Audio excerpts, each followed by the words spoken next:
Voltei das minhas pequenas férias, meus queridos pandinhas, pronto para falar brevemente sobre a comunidade ou a importância de fazer amigos e amigas nos jogos de luta. E também como que esse modelo de várzea, que são os campeonatos de jogos de luta, possuem o segredo para salvar as grandes franquias de esportes da sua crise. É muito comum um pensamento de que jogos de luta são jogos para jogadores solitários, já que são jogos em que você está sozinho, livre do peso que é carregar um time inteiro para a vitória. Mas ninguém luta sozinho nos jogos de luta.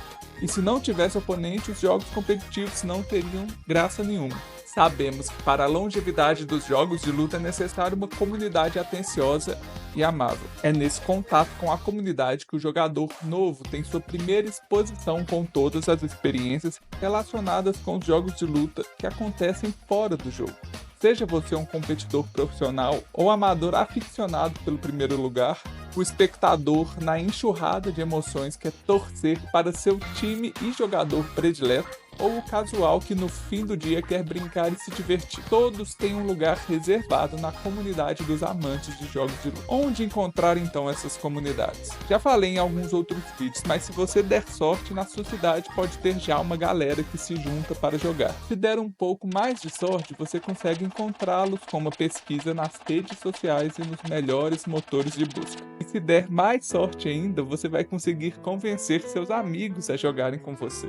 Mas existe a possibilidade de uma jogatina presencial ser inviável, no seu caso. E aí agradecemos a internet, pois é através dela que você conseguirá encontrar o nicho do nicho, pessoas que amam o mesmo jogo de luta que você e odeiam os mesmos punistas e baixarias que você. Tem comunidade para todos os gostos, aquelas voltadas para jogos específicos, aquelas que nascem em volta de memes, as organizadoras de campeonatos. A cena é complexa, mas com alguns dias você vai navegar por ela como se fosse sua casa. Pode começar pelo Discord, passar pelo Twitter, seguir os camaradas das lives que estão por dentro de tudo. Você também pode adicionar as pessoas que você joga, boas partidas online, mas não fica triste se elas não te adicionarem de volta, pois infelizmente nem todo mundo viu esse vídeo ainda e sabem da importância de fazer amigos nos jogos de luta. Beleza, por mais tímido que você seja para conhecer novas pessoas, ajuda a pensar que se você e a pessoa que você quer interagir gostam das mesmas coisas, vocês já não são tão estranhos uns aos outros mais. Mas pra quê e por quê? Às vezes você só quer gastar um tempo jogando um joguinho que você gosta, no modo história, com personagens que você gosta de olhar. Talvez você nunca nem tentou jogar uma partida contra outra pessoa. Bom, meu caro pandinha,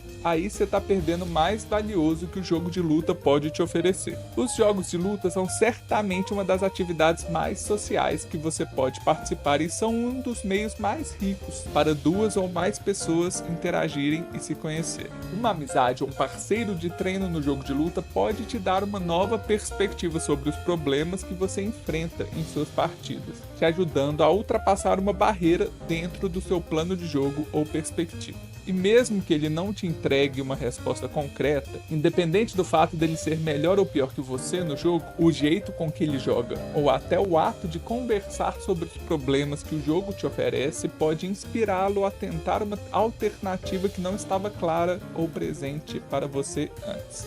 Jogar com frequência contra alguém também vai limpar um pouco seu jogo das sujeiras que você está acostumado a produzir. Claro, por mais que você vença com frequência contra aleatórios que não te conhecem e não sabem das suas armadilhas, é outra história jogar com alguém que está acostumado com seu estilo de jogo e suas rotinas de ataque e defesa. É só jogando com muita frequência ou um set longo com alguém que você vai conseguir treinar sua habilidade de adaptar seu plano de jogo. Além disso, quando você participa de um grupo, vocês melhoram em conjunto. Ninguém vai alavancar sua habilidade como um foguete, deixando todos para trás. A verdade é que nos jogos de luta, você é tão forte quanto as pessoas que te rodeiam. Se você está jogando contra bons jogadores e vencendo, você também é um bom jogador. Então, quando você melhora seu jogo, você inevitavelmente está melhorando o jogo da sua comunidade e das pessoas próximas a você.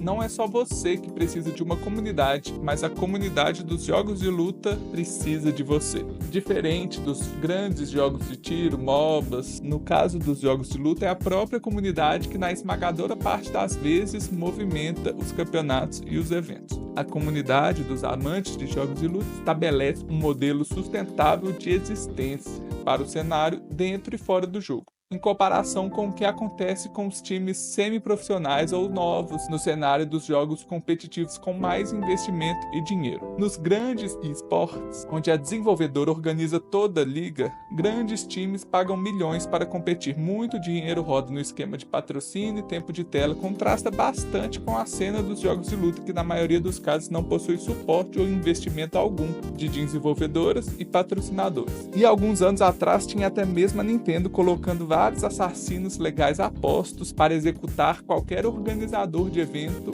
e campeonato com seu jogo de festa. Todavia, esses grandes esportes têm um problema maior ainda. A comunidade inteira participa apenas como espectador. O cenário competitivo é dominado por franquias milionárias e é muito difícil você, com seu timinho do bairro, experimentar o gostinho da competição ou até mesmo colocar suas habilidades à prova de uma forma justa. Essa crise se agrava com o fato de que na Série A desses jogos se torna cada vez mais difícil surgir um time novo, pois o processo de subir para a Série A é muito arriscado para os investidores, já que existem poucas vagas e só o vencedor da Série B normalmente tem a vaga garantida. Tomamos a afinada liga do Overwatch como exemplo. Começou em 2017 com 12 times que pagaram 20 milhões de dólares pela vaga para Activision Blizzard, e mais outros 8 times entraram depois pagando 35 milhões de dólares. Você acha que esses times conseguiram pelo menos recuperar o investimento até hoje?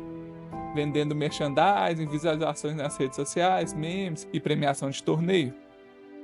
Pois é, eu também acho que não. Agora você soma isso com o fato de não ter nenhum investimento em uma liga desafiante ou de Série B, nem em torneios locais e pequenos. Isso resultou em uma bola de neve que congelou esses 20 times no topo, com bons jogadores sendo pagos para treinar, mas sem nenhum incentivo para novos jogadores profissionais surgirem. A estagnação desse modelo vigente não agrada os jogadores profissionais, os jogadores amadores e nem os espectadores. E nesse ponto, as gigantes franquias dos esportes como CS, LoLzinho, Valorant nem se comparam com a maravilha que é a comunidade dos jogos de luta, onde qualquer um pode competir. Você não precisa comprar uma vaga em uma liga que custa milhões para conseguir jogar. Basta se inscrever em um campeonato que a comunidade mesmo organiza, onde muitos têm inscrição aí gratuita, principalmente aqueles que acontecem online. Com certeza, se a comunidade competitiva de Overwatch se proliferasse de forma mais natural e sustentável, como uma entidade separada da desenvolvedora, crescendo com calma, mas seguindo os limites do tamanho de sua própria comunidade, ela com certeza estaria em um lugar melhor do que hoje. Não é como se não tivesse nenhum investimento ou interesse dos desenvolvedores dos jogos de luta. Para os grandes, existem os World Tours, que reúnem os jogadores com maior pontos no ranking em um torneio especial. Mas sabe o que é mais especial? É que esses pontos são adquiridos vencendo torneios relevantes movimentados pela própria comunidade dos jogos de luta. Então, se você é bom o suficiente e consegue viajar para jogar nos locais desses torneios, que infelizmente já é uma questão impeditiva para muitos, você pode testar suas habilidades contra os melhores do mundo. Além disso, o próprio fato da desenvolvedora dar pontos para os vencedores desses pequenos, médios e grandes torneios incentiva muito a participação e o crescimento da própria comunidade. E é assim, com a várzea das comunidades dos jogos de luta, que as grandes corporações dos esportes têm muito o que aprender. Quando a competição é aberta e diversa, ela é muito mais divertida e dinâmica. E aí, Pandinha? Como mais você acha que essas grandes franquias podem aprender com os jogos de luta? Conta pra mim. Junte-se ao Dojo do Pandão, seu destino definitivo para aprender tudo sobre jogos de luta.